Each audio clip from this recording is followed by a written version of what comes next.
really stay very fundamental with moving the ball and with very good screening and cutting. And then defensively, we're going to have to do a great job. They have multiple scores. And going into Iowa City and winning like that, especially with the way Iowa had been playing, that's a great win. I believe they've won 5 of their last 7, right, Minnesota? So they're playing extremely well. Andre Hollins is, I believe, shooting 58% from 3 in the last 5 games. So he's playing at a high level. But again, like all the other teams in this league, they're far more than just 1 or 2 man teams. And so we've got to do an excellent job of defending the post. Their wing players, the quickness in the backcourt. Sometimes they use the screen. A lot of times they refuse the screen. We've got great awareness there. And bottom line is you just cannot allow a guy like Andre Hollins to just play with great freedom in the game. So we're looking forward to it. We need a lot of energy in the building. It's I think the only Sunday night game we'll have had all year. We've had Sunday games, but the only Sunday night game. And we should have tremendous energy in there. We'll have a lot of former players will be back. I just saw Christian Watford upstairs. Cody, I believe, is going to be back. Vic, depending on what happens with the dunk contest, looks like he could be back here tomorrow night. And so love that when those guys are around. But bottom line is we just want to get out and compete again and build on our practices and go against a very good team.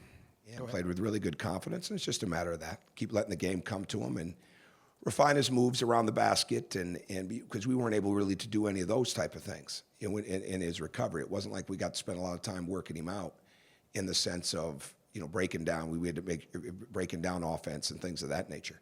So for a long time he shot free throws in rehab, and all of a sudden we were able to get him back into the action, and then he didn't go full court like I said till really the day before the game. So it's just a matter of that, playing him and getting him ready for those type of things. I know obviously the physical thing's just going to kind of come as it does, but how important was it to see him play just the way he did against Minnesota? You used the word confident. Against Maryland? Yeah. Against Maryland. Absolutely. Very good. I mean, very good. He played smart. He played hard. He was competitive. He got in position to defend and draw charges. And we were doing some different things defensively in the game that he had not had a chance to do before, and he picked that up well. As far as when we're in a combination, where he needs to be. So it wasn't just guarding his man or guarding an area. It was a combination of things for him, and he did a really good job with that. So, and he had great intensity that night. He just needs to build on that. Or no, I mean, I'm not being evasive. I don't know, but we didn't just bring him over to practice, and we didn't bring him over with a timeline. We brought him over to help us compete, to help us win, and every day he's better. And that's the bottom line. Thoughts on Cody and Victor playing in the Rising Stars? Not how they played, but just the fact that they were there. I think that's fantastic. I think it's fantastic for Indiana. It's fantastic for them, for their families. It says a lot about the way they've developed in that league, and I don't think any of us are surprised. And AllStar games and those events and dunk contests and three-point shootouts, those are nice things. Those are individualistic things, but they don't bring in people to those events that aren't going to draw some attention.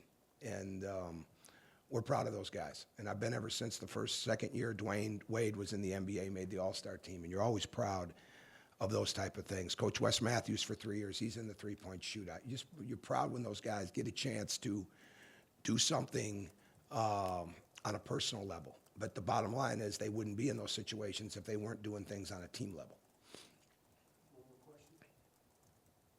I guess just you've gotten through, I know you don't like to look too big picture, but you do close here with 4 of the last. Yeah, I'm not looking big picture. Yeah. I mean, but how good is it for this team, given the stretch you just had to go through, the 4 tough road games, to be able to have 4 of your last 6 at home, some manageable at least looking? I haven't looked at that. The only thing I want to make sure is we have great energy in the building. That's the most important thing. If there's something to look ahead to, we've got 4 home games left for our fans and for the students to see, and just make sure that energy is popping. And because these guys are working extremely hard, and we need a Maryland atmosphere in there. I mean, that's what we need. We need that type of atmosphere, that the walls are shaking long before tip-off ever comes. So that's the only thing that I really look at jumping ahead. But other than that, every day is about getting your team better and getting ready for that next opponent. And past that, really not looking ahead into, and other than if you see a team, I'll take notes certainly on a team that we're playing as you're watching, two teams play in the league. That's different. But as far as looking ahead into breaking the schedule down, haven't done that at all. Go ahead. Yeah, I had a similar question, just with so many teams, kind of bundled up between second and eighth. How important is it to maximize these 4 home games? I couldn't tell you who's between second and eighth. I'm saying it's so close, is that Yeah. you have 4 home games. I think it's important that we play really well tomorrow night. I think anytime you start looking ahead and you have to plan ahead, but you can't start looking ahead. It's two different things. When you're planning and you're looking at your practices and you're looking at who you're playing and looking at how you'd like to see somebody develop over a period of time, that's planning. But looking ahead gets you off track. I haven't done that and not going to do that, and certainly don't want the team to do that. So I'm well aware of the schedule, that we have 4 of the 6 at home, but also well aware that every team we're playing is like the rest of them that we've played in this league. They're really, really good. And I think that bears out. And so you're never playing their record. You're never playing their percentages. You're never playing their tradition. You're playing that team on the floor and what they're capable of on a given night. And that's what we're focused on. All right, thank you.